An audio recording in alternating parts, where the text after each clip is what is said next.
A വിജയരാഘവന്റെ പ്രസ്താവനയും അമിത്ഷായുടെ അംബേദ്കർ പരാമർശവും സമാനമാണെന്ന് കെ.പി.സി.സി അധ്യക്ഷൻ കെ സുധാകരൻ.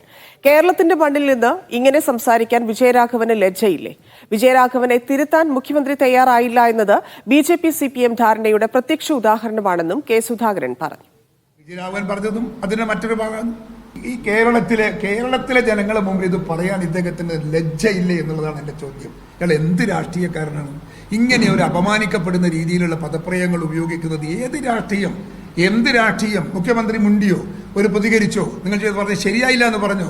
തിരുത്തി കൊടുക്കാനുള്ള ഒരു ബാധ്യതയില്ലേ മുഖ്യമന്ത്രിക്ക്? മുഖ്യമന്ത്രിയും അതിൽപ്പെട്ടയാളാണ്.